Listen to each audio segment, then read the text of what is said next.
Assalamualaikum warahmatullahi wabarakatuh.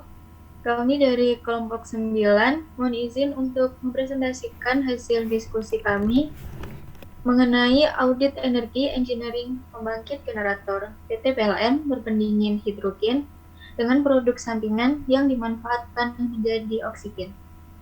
Kelompok kami terdiri dari 5 anggota. The recording Yang has pertama, stopped. Mas Nopandri, yang kedua Adi Bawalaksono, yang ketiga Mas Denny, yang keempat saya Lisa, yang kelima Mas Heri Setiawan.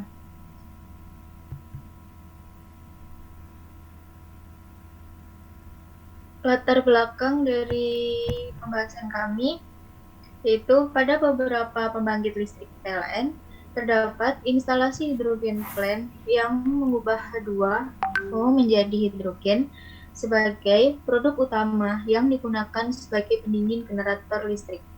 Sedangkan gas oksigen yang dihasilkan sebagai produk sampingan dari proses tersebut dilepas ke udara begitu saja. Kebutuhan harian untuk gas medis di Indonesia tercatat sebesar 306,6 ribu ton per 1 Juli 2021. Sedangkan produksi oksigen tahunan di Indonesia baru mencapai 639,9 ribu ton atau 74% dari kapasitas maksimal. Rinciannya, sebanyak 458,6 ribu ton untuk industri dan 181,000 ribu ton untuk medis.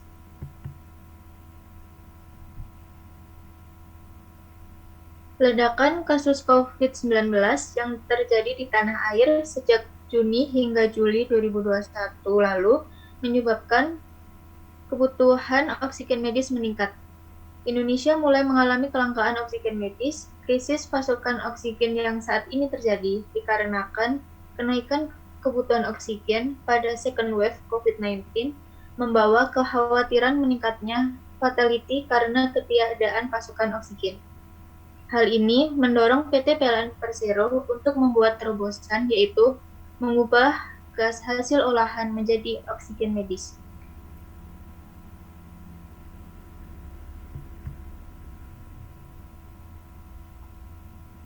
Oke, baik, Mbak Lisa, terima kasih. Saya lanjut. Untuk sistem pendingin hidrogen untuk JSD Power Plant, sistem pendingin hidrogen adalah dengan mensirkulasikan gas hidrogen atau H2 di dalam rumah generator dan di sekitar rotor. Alasannya dipakainya hidrogen sebagai pendingin pada generator, yaitu nomor 1, hidrogen memiliki berat jenis yang lebih kecil dari udara sehingga tahanan karena angin dapat diperkecil. Nomor 2, daya hantar dan koefisien panas yang lebih besar. Nomor 3, bebas dari kotoran-kotoran, oksigen, dan moisture. Yang keempat, suara-suara bising dapat diminimalisir.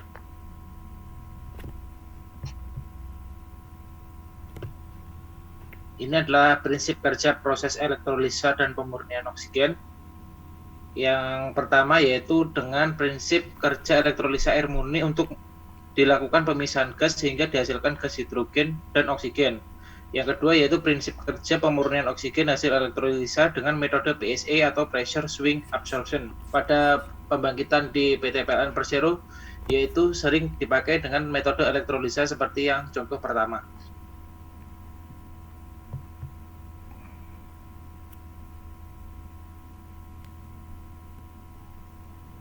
Oke, baiklah. Sesuai dengan Peraturan Menteri Kesehatan Republik Indonesia Nomor 4 Tahun 2016 tentang penggunaan gas medik dan vakum medik pada fasilitas layanan kesehatan, kualitas oksigen O2 dari liquid oksigen atau pabrikan harus memiliki standar keluaran tekanan kerja 4 sampai dengan 5 bar.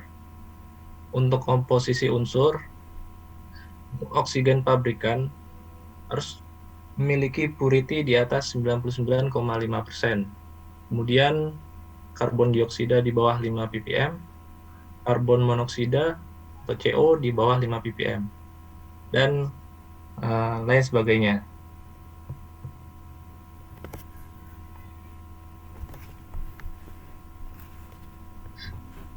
Oke, untuk evaluasi pemanfaatan produk sampingan oksigen dari sistem pendingin hidrogen generator, kalau ditinjau dari aspek life cycle cost, Untuk life cycle cost sendiri memiliki pengertian, yaitu salah satu alat yang digunakan pada value engineering untuk melakukan evaluasi terhadap beberapa alternatif yang bertujuan untuk mendapatkan nilai optimal dari total biaya yang ada.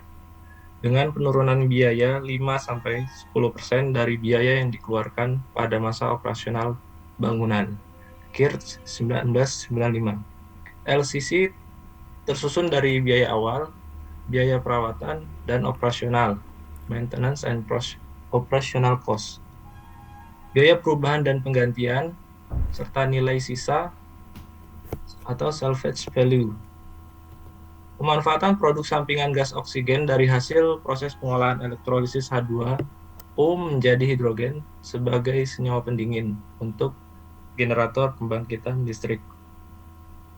Merupakan salah satu alternatif hasil dari value engineering dalam melakukan evaluasi untuk mendapatkan nilai optimal dari total biaya LCC, khususnya yang terkait biaya perawatan dan operasional.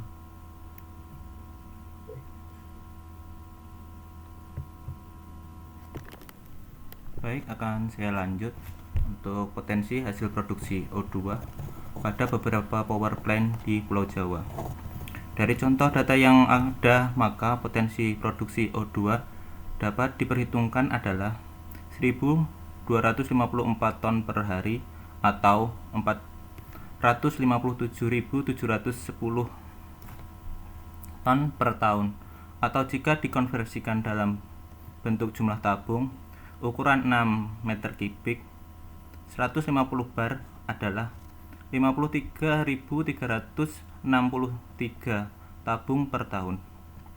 Dengan perhitungan estimasi harga gas oksigen di pasaran per 1 meter kubik adalah 20.000, maka dalam periode 1 tahun pendapatan yang didapatkan dari penjualan oksigen adalah sebesar 6,4 miliar. Di samping ini adalah datanya untuk masing-masing power plant. Untuk kesimpulan, karakteristik yang dimiliki gas hidrogen sebagai pendingin genset power plant dapat dioptimalkan untuk unjuk kerja dari mesin pembangkit genset. Di sisi lain, penggunaan gas hidrogen juga menghasilkan produk sampingan berupa oksigen yang setelah diproses lebih lanjut dapat dimanfaatkan untuk kebutuhan industri maupun medis sehingga dapat memberikan nilai tambah. Proses pemanfaatan konversi gas pada proses elektrolisis H2O menjadi hidrogen yang dimanfaatkan sebagai pendingin genset power plant, dan oksigen yang dapat dimanfaatkan menjadi oksigen medis maupun oksigen industri merupakan salah satu value engineering yang bertujuan untuk mendapatkan nilai optimasi biaya pada masa operasional. Penggunaan nilai optimasi biaya hasil value engineering dapat dimanfaatkan sebagai pendukung biaya operasional dan perawatan. Adapun dalam hal program pemanfaatan produk sampingan pendingin genset power plant berupa oksigen medis oleh PT PLN dimanfaatkan sebagai program CSR Corporate Social Responsibility sehubungan dengan penanganan kondisi pandemi COVID-19 di tanah air. Sekian presentasi dari kelompok 9.